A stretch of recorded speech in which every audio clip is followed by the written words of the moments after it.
Hello there! Good dag, good day, and it's great to see you here back on the channel. Northworthy Sagas and Stories. I'm your host for today, and as you know, if you're old on the channel, I am Braggy, the son of Magnar, and I'm a Viking. I'm a warrior. I'm a skald and a teller of tales. And I also write poetry. And one day I might write some Viking poetry for this channel when I find the time. Now you may say, Braggy, what's in your sack today? Well, I've got my leg bindings which I've got to put on. So I'll do that as I'm telling you a tale. Now this is an English folk tale.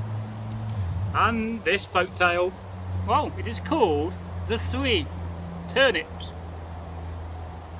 And though this is a slightly later medieval folk tale, it is still a very good folk tale. And I do hope you enjoy it. So thank you for watching. Now, as always, and as often the case, within these stories, our folk tale revolves around a farmer. And well, our farmer, he was quite old. He'd been living a good while through many summers and winters. He had travelled as well. But now he had settled down in his life and he had a small farm. And he had some cows. He had a very mighty ox. Some say the biggest ox in the county.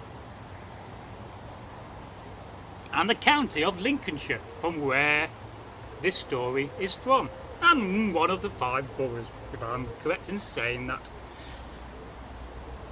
Well, one day our farmer, he'd been to sleep. He was very tired. He'd been working hard, and he had the most strangest dream. Yes, even in those days they had dreams, and strange ones. He had dreamed and dreamt that he had the most giant turnip you could possibly ever imagine. So big it was bigger than a longhouse. And some say possibly the biggest turnip in the world, or in the 9 worlds. But this was just a dream. And well, it didn't disturb him, but he couldn't get it out of his head, this giant turnip that he dreamt of.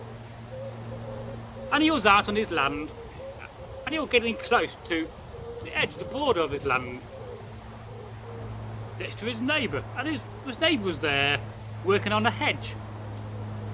And he told his neighbour, yet again another farmer, about this weird dream. He said, I said, by heck, he said, I had the most strangest dream last night.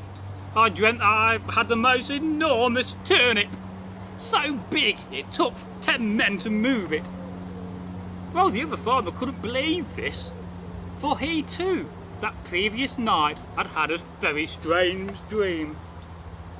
And he had dreamt, you may be asking, what?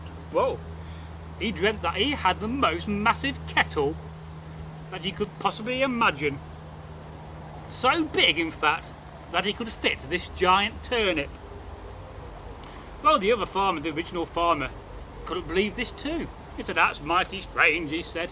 There's me having a strange dream about a giant turnip, and then there's you on the same night having a dream about a giant kettle or cauldron in which you could fit this giant turnip in. It is mighty strange, he says. And that's not the only strange thing, he says. For near Boston, I know another farmer. The first farmer said, he said, yeah.